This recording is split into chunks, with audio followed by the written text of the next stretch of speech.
This move could very much save Call of Duty. Recently, Xbox CEO Asha Sharma lowered down the Game Pass prices. A lot of you guys are probably wondering, how does this tie in with Call of Duty? First and foremost, Microsoft owns Call of Duty. And for one thing Microsoft loves to promote on the Game Pass is Halo and COD. And I'm gonna be honest, both franchises are doing pretty bad right now. I made this video specifically to speak more on Call of Duty's side, but I also want to clarify that Halo isn't doing the best. Now I want to say, if Xbox wants to promote their games and their subscriptions to customers, wouldn't you guys at least love to play on a game that has reliable, safe and secure servers? Because Call of Duty state isn't there.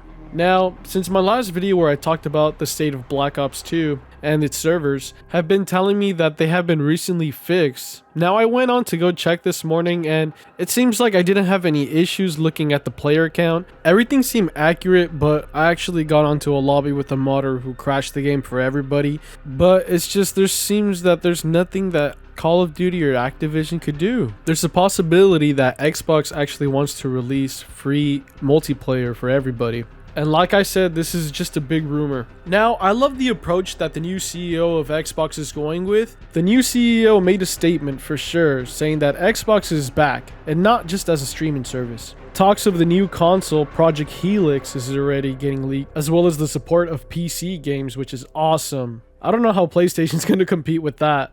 I kind of went on a long walk and thought about the idea of revisiting all the Call of Duties and just thinking about all the creative ideas that the developers had back then. And I'll be honest, I stopped keeping up with Call of Duty after MW2. I was a really big fan of the DMZ, I'll say that. But the maps fucking sucked on multiplayer, dude. Shit, my first game on MW3 when I played the beta, I already got spawn trapped. Now, I'm sorry using bad words, but I'm just really over it. The community is definitely over it, and I have proof. I feel like when someone or something gets hate, it's mainly from their #1 fans. Though Xbox is making a change for themselves, I really hope they start looking at other games and start making changes for them. Now, Asha or anybody from Xbox watching this, I just want to say you guys are doing a good job for now. Keep it up, man. Just fix up these fucking servers and bring back what we want.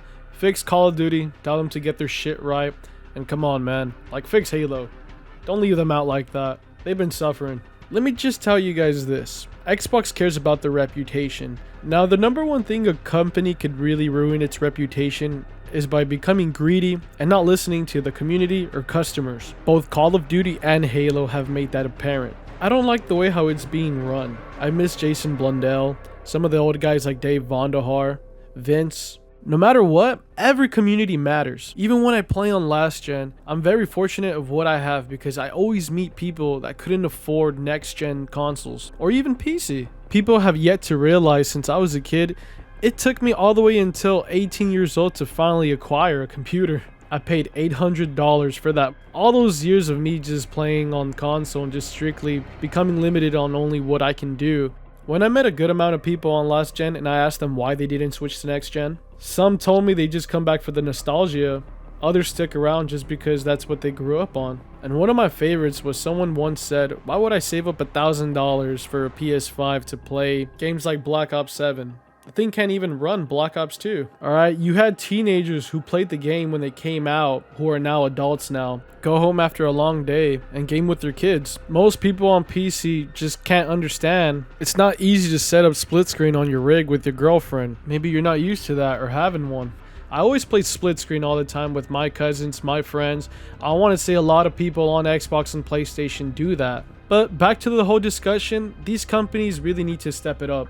I don't know how companies are going to say that they're going from selling digital copies and claiming that it's ours even though we don't have 100% ownership of them. At least with my physical copies I have now on last gen, I pretty much own them. So to you new gens out there, have fun on Black Ops 7. But anyways, before I end this video, I want you guys as a community to talk about what should be fixed. Should we have a remaster of all the games and just put them together, just like the Master Chief Collection? Or do you guys think it's okay the way how Xbox and pretty much PlayStation servers are being ran now? What's going on with these new studios nowadays? They lost all creativity in their games. But anyways guys, thanks for watching. Hope you guys have a good one.